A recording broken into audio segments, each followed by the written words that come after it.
Welcome, everyone, to this Legal Office Hours webinar. Today's topic, real estate issues when buying a business. My name is Will Smith. I'm the host of the podcast Acquiring Minds and a partner in Minds Capital, a fund that invests in independent sponsor-led acquisitions.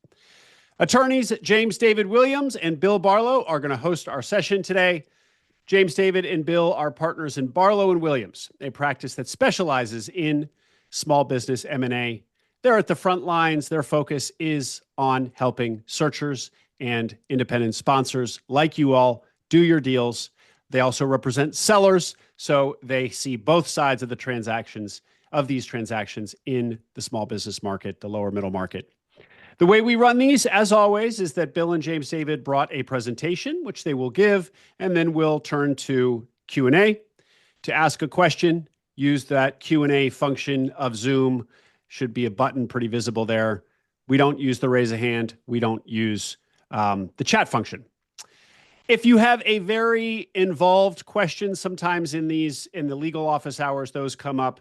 They might not be best for getting asked live, but ask it anyway.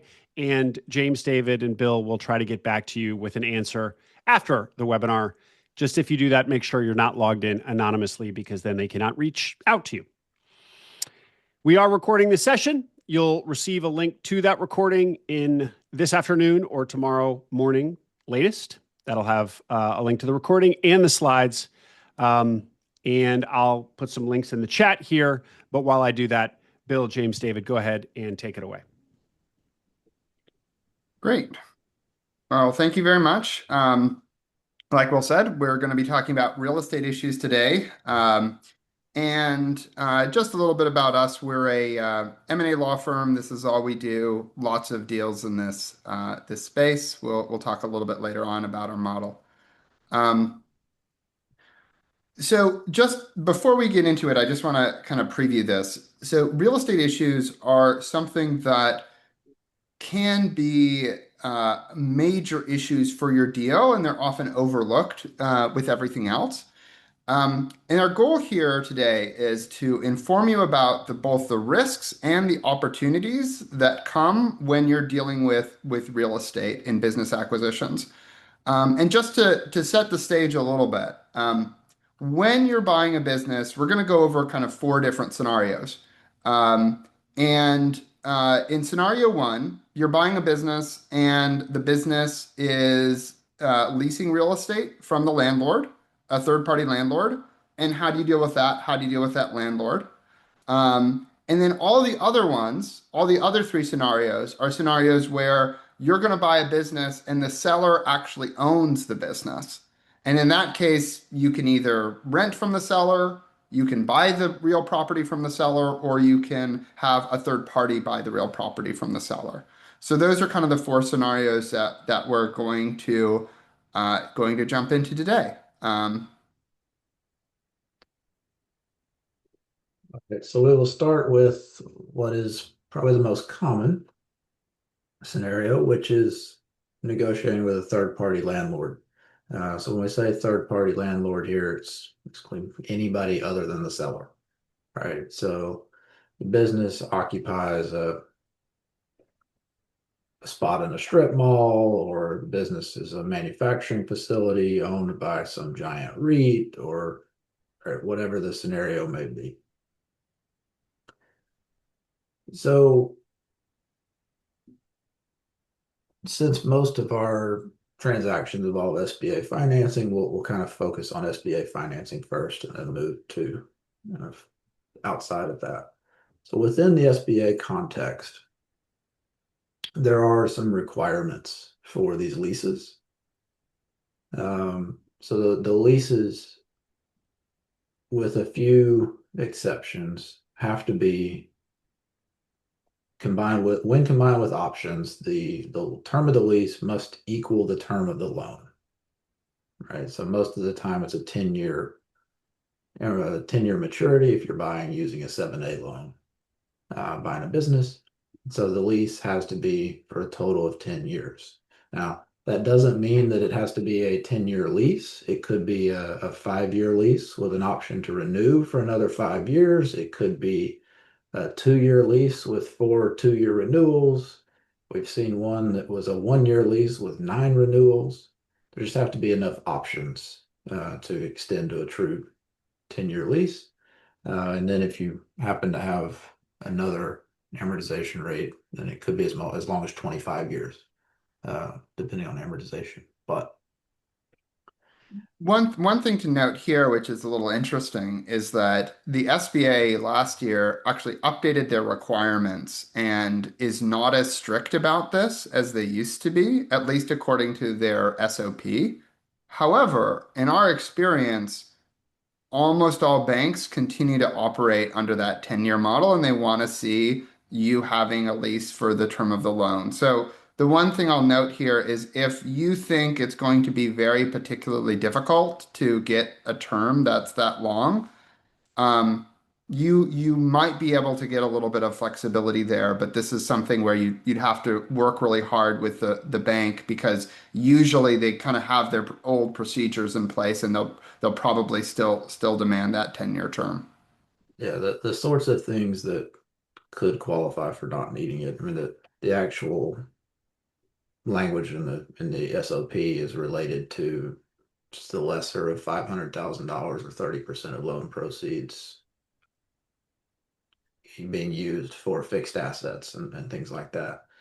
Um, so if it's, say it's a business where the seller's running it from home, right? That would be a scenario where you may not need the lease or some of the things that are in, right? If it's just a retail facility in a strip mall, right? And the location is not really important, could be kind of anywhere. Those are the ones that maybe the term of the lease doesn't matter as much. But again, just because it's possible under the SOPs doesn't mean the lenders won't still insist on having the full 10 years. There are a few other kind of quirks to these agreements.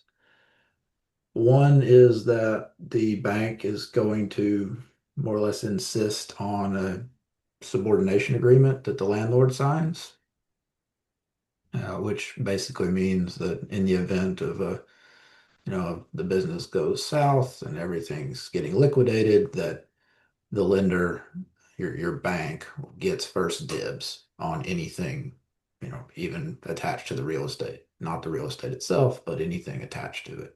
Right, normally in a lease, the landlord would be able to grab those attachments in order to, in the event of a tenant default, but these subordination agreements say no, the bank gets that. Sometimes landlords, as you might expect, aren't too thrilled about signing something that gives away some of their rights to collateral in case you don't pay your rent. But it usually is the case that banks won't prepare those documents until very close to closing.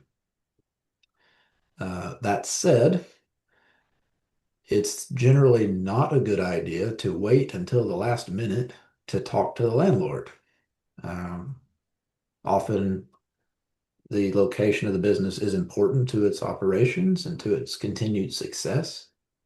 And if you wait until the last minute to talk to the landlord, then you have very little leverage in negotiating with that landlord, and that landlord will know it. That's putting it mildly. We have seen people have rent jacked up on them, but since the purchase agreement was already done and everything else was ready, they just bit the bullet and went through with it because they needed to have the lease in place. We also had one story a couple years ago, now maybe 3 years ago, where everything was done, got to the very end, and the landlord just refused to sign a lease at all with our client, and the deal fell apart because of it. So that's not happened often, but it can happen. And so what you want to do to address that or try to get out in front of it is have a conversation with the seller fairly early, right? Fairly, pretty soon after you're under LOI to get a sense of what the seller's relationship is with the landlord, right? It may be the case that It's a very friendly relationship, in which case you just say, hey, seller, introduce me to the landlord. We know this is going to be a requirement. Let's just get it sorted early, right? And if you can do that, that's great, right? If we want to sort it out as soon as possible. It could be that the landlord is hostile. We want to know that early too, right? In which case, we still have to deal with them, but we take a different, approach to doing so. And if the landlord is hostile to the point of like, not going to be willing to sign a lease with you, but it would be great to know that early too, so that you don't incur all of these costs only to be stonewalled at the end. That's happened to one of our clients a few years ago. Um, the other sort of note on this slide is you should expect a personal guarantee in these leases. Um, it's just a normal thing for these third-party landlords to insist on. Um, Often the seller will have had one already. So if the seller didn't already have one, then maybe you won't need one either. But if the seller had a personal guarantee on their lease, then you're going to have one too. The landlord will insist on it. Anything else on this one, Bill? No, I think that pretty much covers it. Um, the next situation is what happens if the seller wants to retain their real estate. So this is a situation where you're buying a business, the business it's operating on real property, but the seller's like, I want to sell you the business, but I want to keep the real property. Um, there's a number of issues involved with this. Um, Basically, you're going to be negotiating a lease from scratch in that instance. And we'll talk a little bit about what those terms typically look like. But often there's a question about whether or not you should provide a personal guarantee. Here we have, in general, a little bit more success pushing back, but not always. There's plenty of times where they say, look, commercial landlords get this, I should get this too. And, that sort of is what it is. But that's often a subject of negotiations. The other thing is the type of lease. And so most commonly, what you have is something called a triple net lease. So a triple net lease means that you're paying for rent, and in addition, you're paying the property tax, you're paying the insurance, and you're also paying for what you might call routine maintenance and upkeep. So most commonly, that's like the HVAC is broken and somebody needs to just come in and quickly repair it, or the toilet is broken and somebody needs to come in and quickly repair it. That type of stuff is on you, the tenant. However, the landlord will often cover things like what if the roof falls apart, right? What if it's not just like a little, quick toilet fix, but like the plumbing fundamentally breaks or the electrical system fundamentally breaks and you have to replace a bunch of stuff. What if there's structural changes?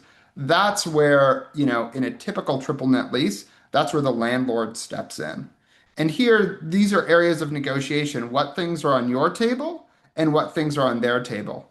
Now, of course, you can always negotiate a more friendly lease where the landlord takes care of more stuff, but usually triple net lease is where you kind of start out.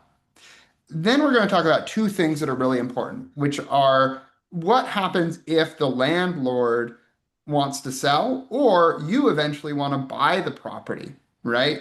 So the first is it's very common to say, hey, look, if you're going to sell the property, I'm the most natural buyer because I'm operating a business on that property.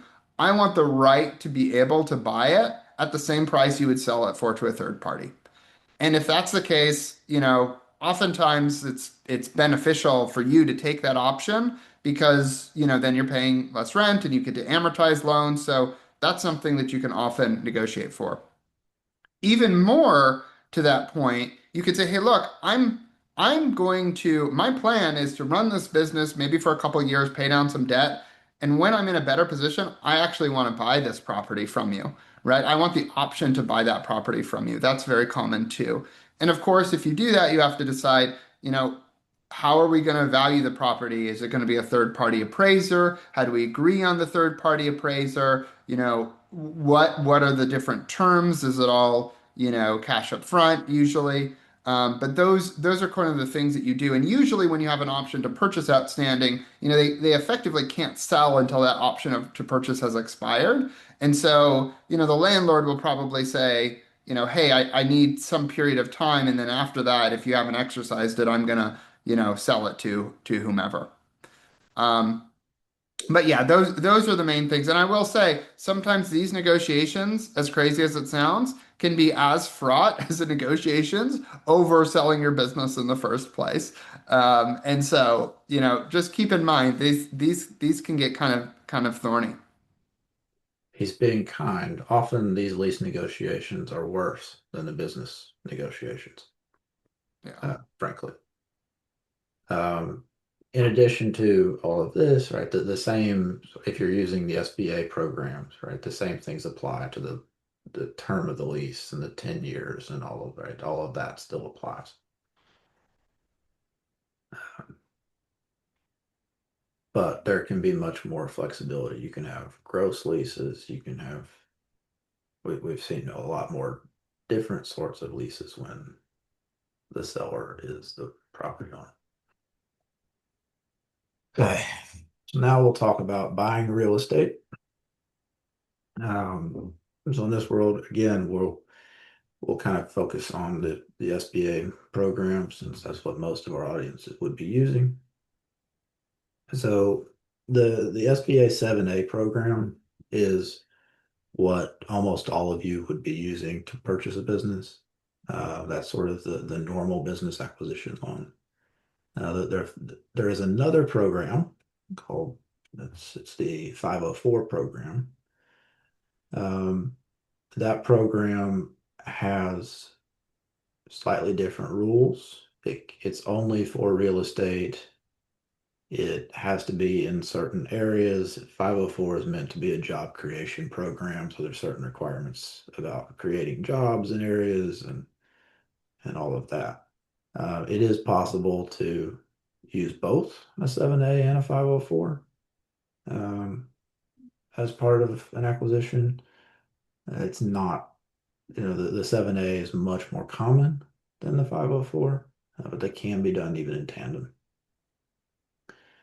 The 504 is going to be amortized over a longer period. Right? It's sort of the base is 25 years. If we're talking about the real estate itself, there's certain lower numbers for fixtures, like 15 years.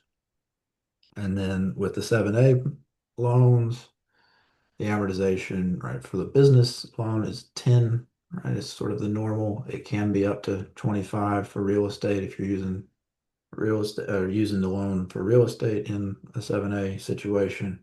There can also be blended rates if real estate is part of it. So we've seen SBA loans under the 7A program that ended up with 15 or 17-year amortization.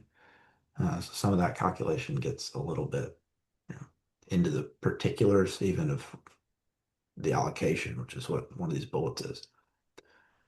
But in any event, when you are buying real estate, whenever you're buying real estate and there's going to be bank financing involved, one of the biggest things that's going to happen and that can really impact your timeline is environmental diligence.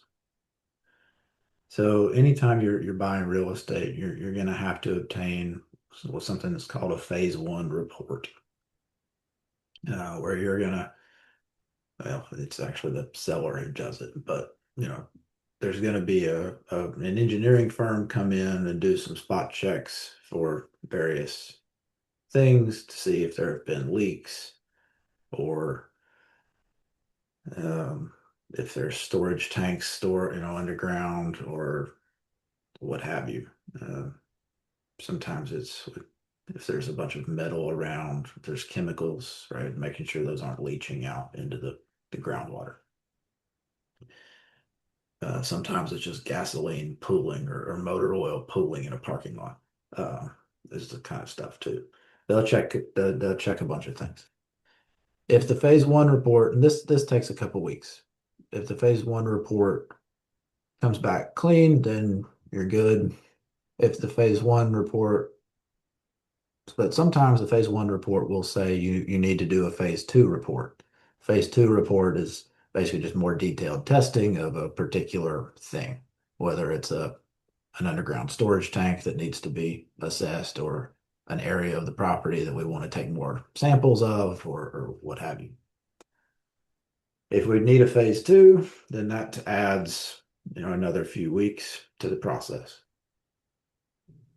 Could be 3 or 4. Then we get to the end of the phase two, and it'll either say, nope, we're good, or it will say, okay, here's this list of things that we need to do, these remediation actions that need to be taken. And if there needs to be remediation actions, then, as you might expect, we're just adding to the timeline with every step of this. But if there needs to be remediation, then often, as in almost always, the lender will insist that those remediation steps be done before they will close on the loan. So the environmental diligence can, when there is something that actually needs to be remediated, add 2 to 3 months to your deal process. At minimum, it can be more. So if you're buying a manufacturing facility, it's not something, there is cost with this, but it's not something you want to wait on. Other notes, when you are buying real estate and a business, you will probably set up 2 different entities. You'll probably set up one entity to hold the business assets and another entity to hold the real estate itself. You do that for a number of reasons, but just that's what happens. And then you'll enter into kind of a very friendly lease between those 2 entities that is largely a form dictated by lender requirements, because there's some special rules about those if we're dealing with an SBA loan. James David, a few questions on the studies. Who mandates the phase one report? Is that SBA? Is that the lender? It's a lender thing. Okay. I mean, you probably as the buyer want it anyway, because environmental tail risk could be massive. Right? If there is something, right, if there is a bunch of chemicals, right, and you buy the real estate and then it impacts the groundwater, well, you're on the hook for all of that. And that could be, that could bankrupt you pretty quickly. Okay. So if there is something, but it's a lender requirement. And how are these reports priced? I mean, I assume it's based on size of the real estate. And so what are ballpark costs? A couple of questions asking for that. So the phase one, you're talking about thousands of dollars. The phase two, I think you're talking, I don't quote me on this, but I think we're talking about like no more than 15. I think we're still talking more in the $1,000 range. But phase two starts to be the point where it becomes a negotiation with the seller who's bearing that cost. And then remediation obviously is just wildly varies. So phase one, we pay for. Phase two, because it looks like there might be an issue, then you can start negotiating with the seller as to who should eat that cost.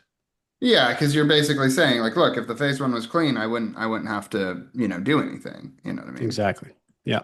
So Great.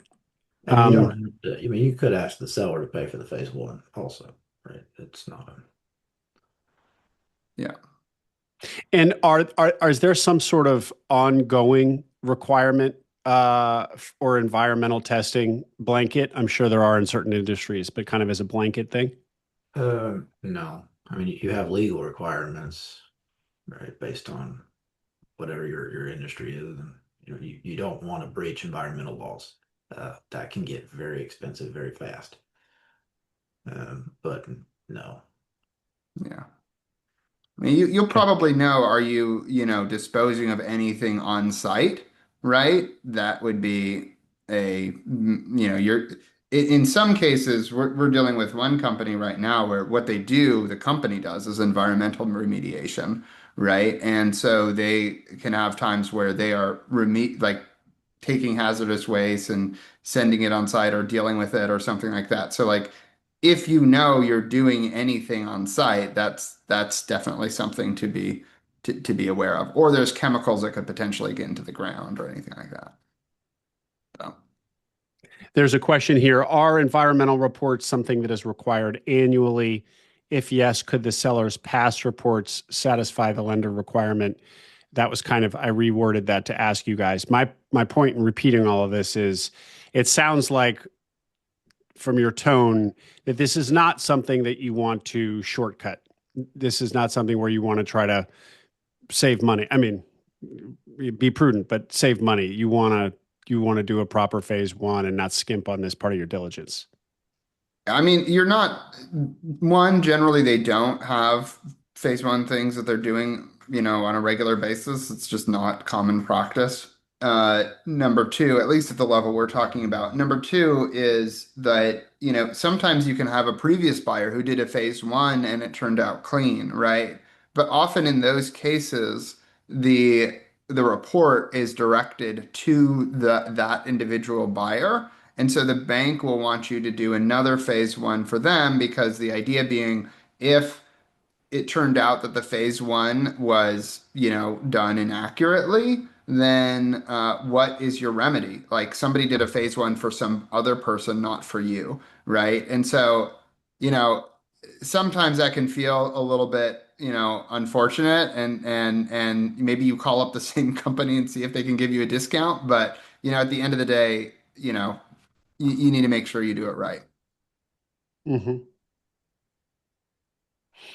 And I think this is still the time to ask this. Are there, other than environmental diligence, are there other sort of real estate related diligence that are a good best practice, structural stuff, code compliance stuff? Sometimes people have issues with zoning, but I've not seen that actually come up as an issue on the deal. One other thing just to know about is that, and this actually applies not really just to buying the real estate, but just overall real estate in the transaction is there anything that's going to happen, in that area, right? So we had a transaction where they were looking to buy a pet sort of grooming shop where people took their pets in and did like all sorts of things there.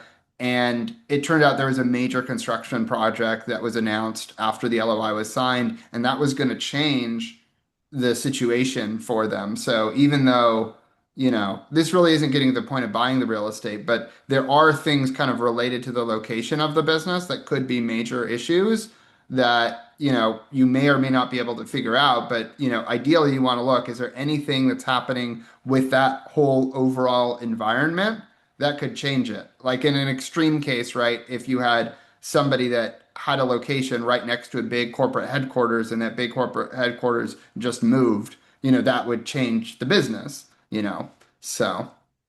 Yeah. Yeah, we were talking before we started here, Bill. There was an early acquiring minds interview where someone bought a printing business that was on the main drag of the town, and so the location was key to the strategic value of the whole business.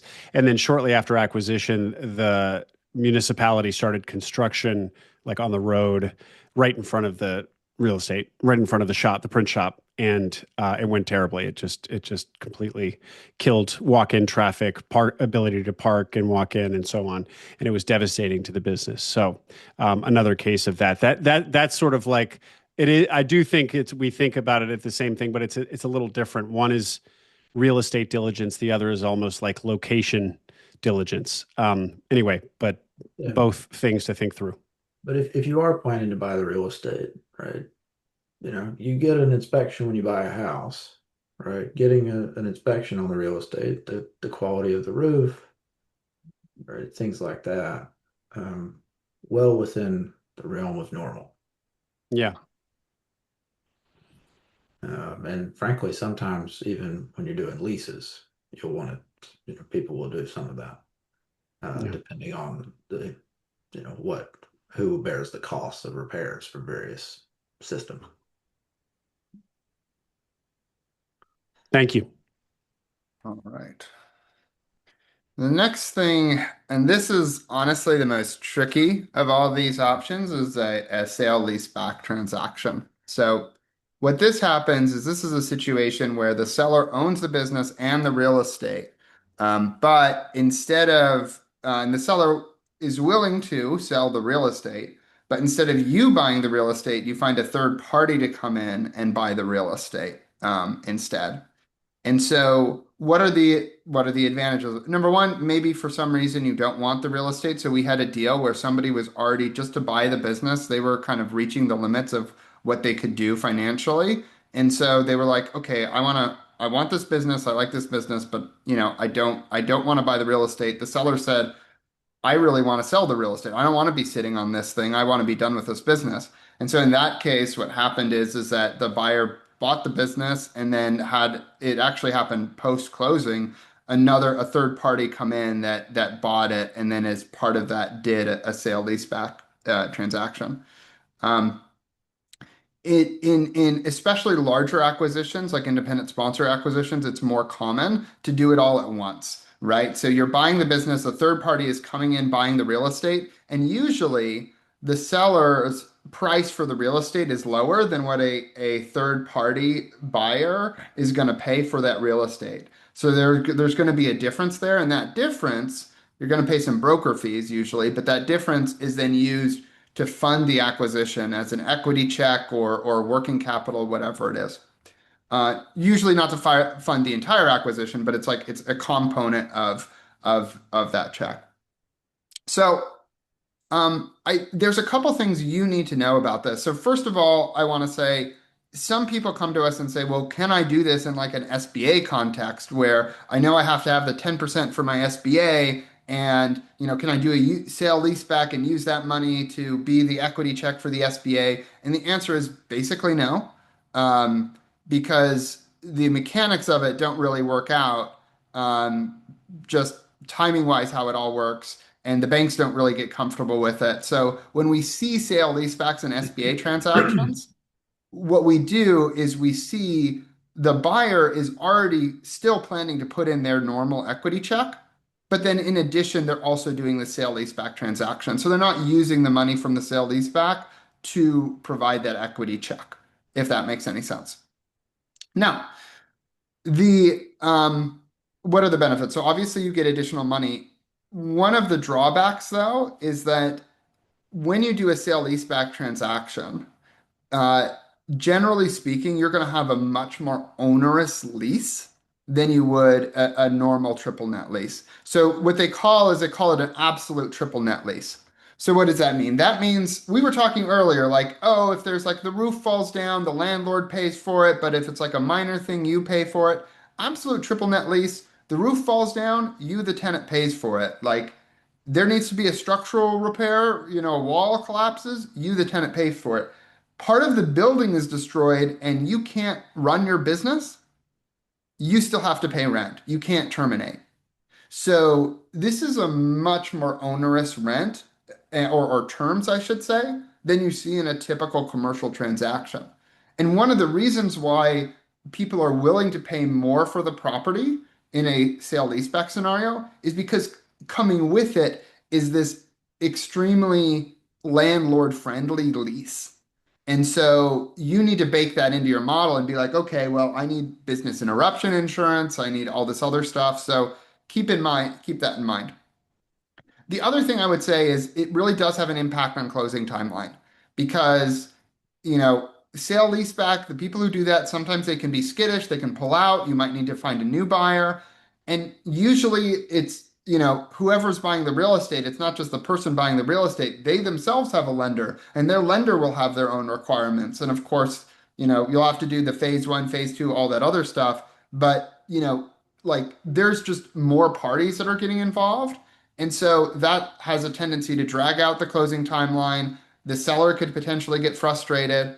And the other thing I would say is sometimes people like to hide the ball with sale leaseback transactions. They say like, we're going to tell the seller that we're buying the real estate, but actually this other person's coming to buy the real estate. And all I would say is The only time where maybe that works is when you are going to buy the real estate outright anyway, and then like 6 months later, 2 months later, you're going to do a sale leaseback transaction. Okay, but if you want to like hide the ball and have the sale leaseback happen at closing, I've seen people try and do that. I've seen that blow up in their faces, and the seller get really mad, and like in one case, they almost walked away just because of that information. So I would say, you know, just if you're going to go pursue this strategy, by the way, one of the reasons people play hide the ball is because they're afraid that the seller realizes there's this higher price for the real estate, and they're like, wait a second, I should be paid more for the real estate.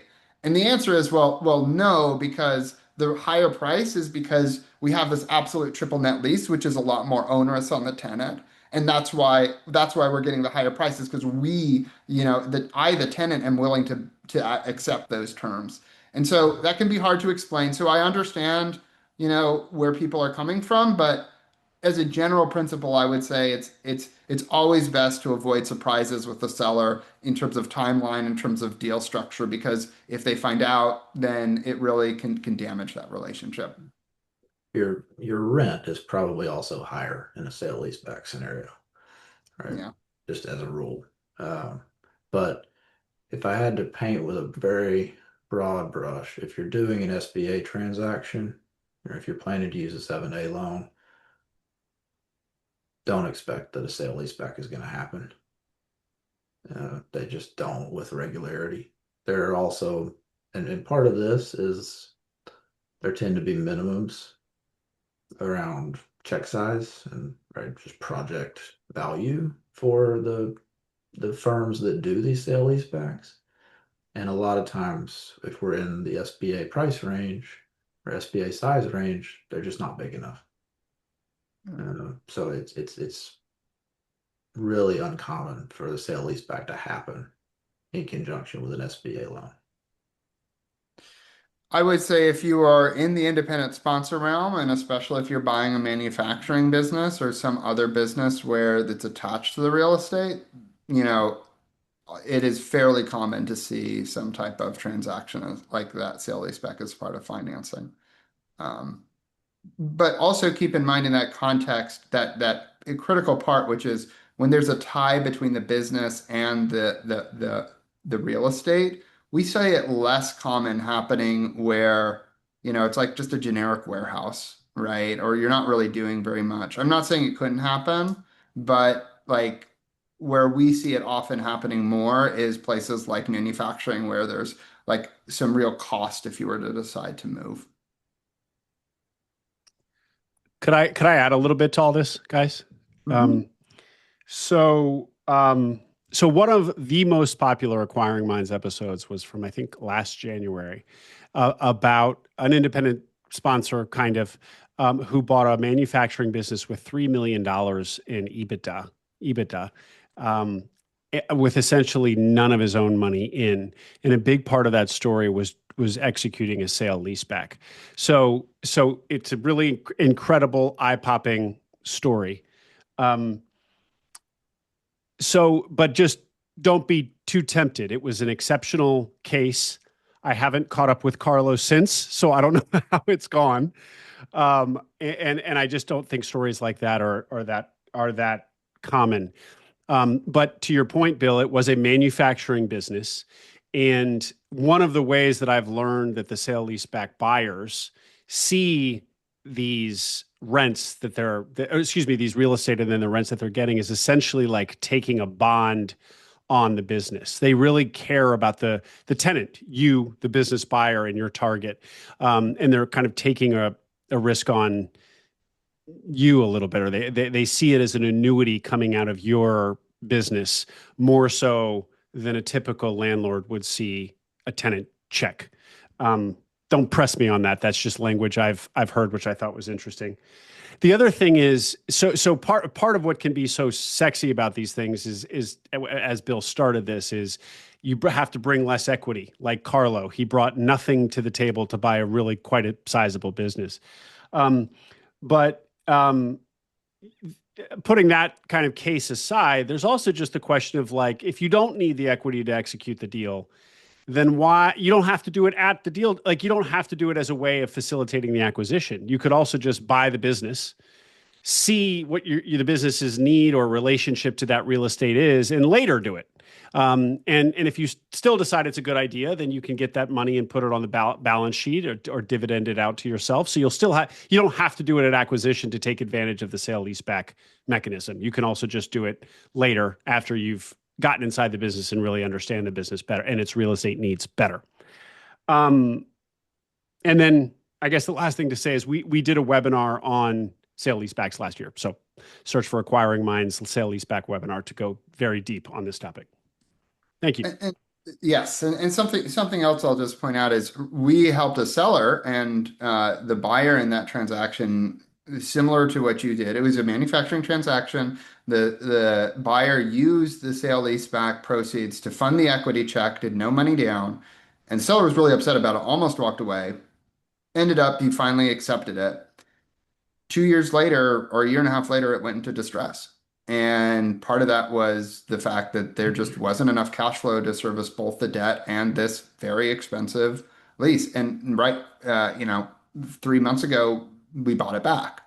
And the buyer got nothing. And so, you know, I think people see no money down and they feel like it's like free real estate, right? It's just arbitrage. I would just say, like, um, sometimes if something sounds too good to be true, it is too good to Yeah. be true. So, and I would also second what you said, Will, about like a lot of times the investors see it as a bond. And, part of that means is that you're kind of increasing leverage on the overall business. And, it gives you a lot less margin for error if something ends up going wrong. So, Yeah. sexy, but be careful. Exactly. Sexy, but be careful. Good distillation of the topic. Sale leasebacks in a nutshell. Okay, so that wraps the main presentation. Then we'll get to questions. I've seen a few come in, but I don't know how many we've answered yet. But while Will's reviewing those, as we said at the top, we're Barlow and Williams. We are a two-person M&A shop. All we do is mergers and acquisitions, representing buyers and sellers in both searcher and independent sponsored transactions. We use flat fees for all of our engagements and milestone-based payments tailored to the specific transaction. We work to align our incentives with yours and offer price certainty as we do so. So thank you, and we will hand it back to Will for some questions. Great. Bill, James, David, thanks for a great presentation, as always. Really interesting topic. And I was kind of surprised that it hasn't been done yet. We bump up against real estate a lot in the Acquiring Minds interviews, but we've never deep dived on the topic by itself. So awesome stuff. Audience, connect with Bill and James David there. There's the Barlow and Williams URL to their website, and you can connect with them, the guys individually on LinkedIn, in there. Their email addresses in the chat. Okay, turning to questions. I guess with real estate, can you burn off the PG? So the question is, can you discuss PG burn off? In other words, I have a PG with the landlord at the outset, but I want to get out of it at some point in time. How do leaseors usually go about this? So you negotiate it up front. It's in the lease, right, itself. If it is going to be there, I'll just say good luck to you, sir. It's hard. Not common. It's hard to negotiate. You can try, and I don't fault anybody for trying. And what the burn off is for people who may not know would be like it's a personal guarantee for the first 2 years, 3 years of the lease, but the lease is for 5 years. Okay, so it's a personal guarantee that expires basically as long as you stay current. You can try for it. We've seen a few people try. We've not seen that many succeed. Okay. Yeah, I'm just thinking about from like the landlord's perspective, why would they want a personal guarantee any less at year 3? I guess you've demonstrated you've earned some goodwill or good credit, so to speak, with the landlord after paying them for 36 months, but still, like, their risk remains the same. Yeah, especially if you've got the SBA loan and they're subordinated, right? So they can't Right. grab the fixed assets. So like what other recourse do they have?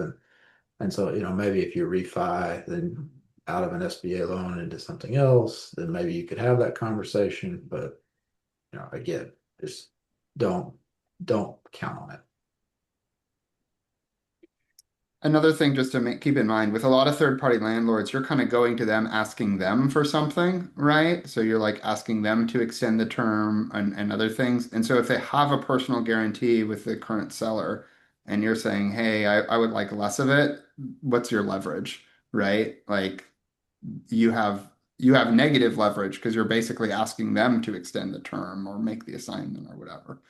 So But don't landlords generally want just continuity of rent checks? Obviously, if the rent is below market, they want to reset that to market as quickly as possible. But that case aside, aren't they happy to just, have an eager tenant say, "Hey, please leave everything the way it is. I'll pay you. I'm." I Most mean of the it, time, but we're talking about people. And so sometimes not. Sometimes it's just, I'm tired of this business. I want it gone. Or sometimes it's anger at the seller because they know, the seller needs this to be able to sell and they don't like the seller for some reason. So it's a way to screw the seller. Uh, that's very Mm. petty, but we've seen it. it can also be, I mean, if the seller is not giving a personal guarantee currently, then I think you have a lot more leverage to be like, hey, why are we changing the terms? But if the seller is already giving a personal guarantee, it just, yeah. Yeah. New question. Let's say a buyer is acquiring a business via 7A, SBA 7A, and the business owner leases the building. The building owner doesn't want to enter into a new lease. Well, then this, I mean, if the seller is leasing the building, so let's say you're doing an asset purchase agreement, so a new entity is coming in to take over the lease, and if the landlord just says, "I'm not going to do a lease with you that works," then you're out of luck. And that's why you have to have that. You want to have that conversation early because if that kills the deal, you want to figure that out before you do QOE, legal, everything else. Yeah. Yeah. So in many cases, if the landlord, third party, does not play ball, that is a deal killer. So, Yes. If Yeah. so if hard, if yeah. if location matters for the business, yes. Yeah. If we're talking like yeah, like an office space or whatever, we've seen situations where Mhm. it's like yeah, okay, but A comment on this, but from way earlier in the session. Can you start conversation with the third party landlord? Have a lease signed early that has a closing contingency. So I guess it only comes into effect if the deal closes. More or less, yeah. Sometimes you won't sign it until right before, but usually, you kind of sign it with a contingency and it has the date will be the last thing that gets filled in, which will be whatever once the closing date is set. And there can be weird sort of pro rata partial month things and right there's language to address it, but you want there to be a contingency, absolutely. If you are going to sign it in advance, make sure there's a closing contingency. Otherwise, you have other issues. Otherwise, you're taking over a lease for a business that you don't own. Yeah, I mean, often it's very rare in these SBA transactions for it to be a lease assignment, given the requirements on the length of the Oh, lease. yeah. Yeah. I did have one earlier this year, where they had just signed like or they were about to start a 10-year term. So like we actually were able to assign it, or it was like a 12-year term or something. And I think that's the only one we've ever truly assigned in an SBA context. You're almost always entering a new lease. Now, in conjunction with that, the seller wants their lease terminated, right? So there's often sort of multiple documents that need to work together as part of this process, and those all just get tied in with, closing conditions. And forgive me if I missed it, but we've got two questions, so I don't think I did. This, if it's a stock sale? So different leases, sometimes leases can define a change in control of the seller as an assignment that requires the consent of the landlord. So you actually take a look at the particular lease. It is possible to have a lease which does not have that. Keep in mind that if you're in the SBA context, you still need to fulfill all the term requirements, and usually that's not the case. If you're outside the SBA and you're going to do a stock purchase, and you still have to get your lender comfortable with the term of it and everything else. But theoretically, you could do that. But you kind of have to look in the details. Okay. Let's see here. Um, Going back to sale leasebacks, you talked about um, in SBA deals, the size of the deal, the size of the real estate often is not going to make it worthwhile, or there's not going to be an appetite for it. But can you be more specific around kind of an EBITDA threshold, let's say, where sale leasebacks start to happen? I mean, in some ways, it's not necessarily about an EBITDA threshold because it's really the question of the size of the real estate and how much rent you're talking about, right? So Right. if you're doing like $20,000 a month in rent projected, I think that's enough that you're going to get people that are interested. Um, if you're less than $10,000 a month, I don't know how much, there really is, or even 20,000. I mean, I'm not a super expert on that, but that's kind of the lowest we've seen happen. And you said 10 to 20,000 a month in rent. Yeah, I think the lowest we saw happen, I think it was like 20,000 a month rent, something like. Well, maybe it was a little less than that. It was like 18, 17, but like yeah, kind of around there. Okay. Can you guys comment on anything to keep in mind for retail, real estate versus office versus light industrial leases? It, So, yeah, yeah, anything jump? Sorry, go ahead. So if yeah, we're I talking mean, about yeah, keep going. if we're talking about retail leases or office leases, especially retail, uh, common area things, right? If you're in a strip mall, right, there's certain common areas and how the costs associated with the parking lot, for example, get allocated. Because sometimes there can be issues of double dipping or triple dipping by landlords for common areas, just in the lease terms. Because you're often in scenarios in retail where you've got multiple, other tenants in the facility, and that just creates a set of complexities that aren't as common in like a light industrial setting. Okay. For example, uh, if we are in that light industrial setting, right, just almost anticipate that a phase two is going to be needed, right? Just sort of build it into your timeline. Let it be a positive surprise if it's not. But just and some of this depends on geography. There's certain geographies where it's more prevalent, or there's certain geographies where it's just kind of automatic that you're going to have to do a phase two.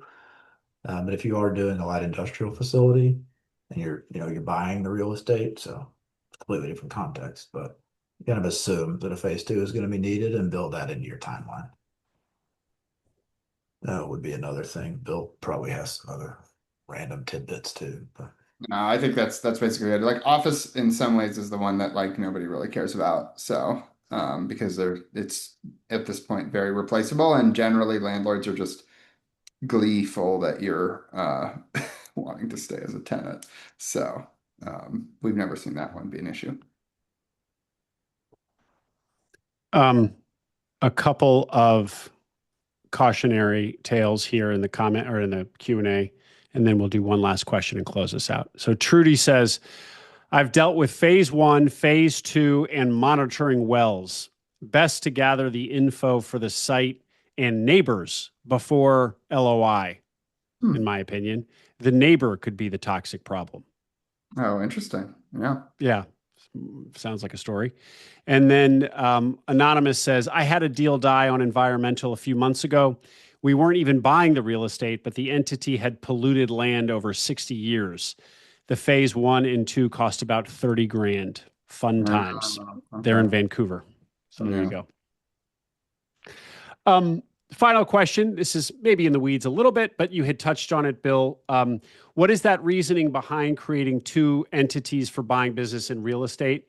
Why don't they go under the same LLC? And you'll hear private equity types talk about this as OpCo and PropCo, property company and operating company, right?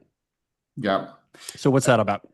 There's kind of a whole host of reasons, but oftentimes you'll want to sell one or not the other, or there could be liabilities associated with one or not the other, like the business liabilities you might not want to carry over to real estate because the real estate could just have independent value even if the business goes bankrupt, at a later time.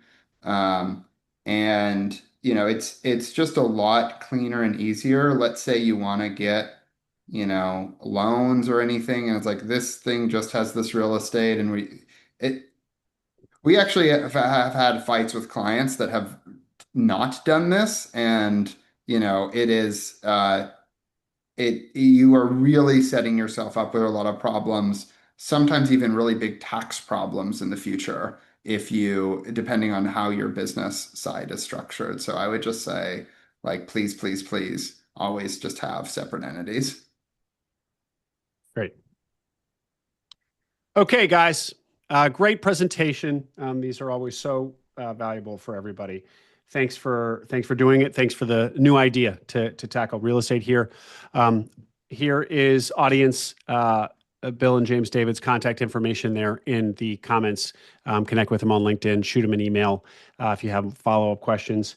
Audience, thank you for coming. Thank you for your attention. We were recording. We will send the recording and the slides out to you later today or tomorrow. And Bill and James David will be back next month on a new topic. And keep your eyes peeled for that. Any final thoughts, everybody? Great job as always, Will. All right, guys. Thank you. Thank you, guys. And thank you, audience. This ends the webinar. Bye-bye.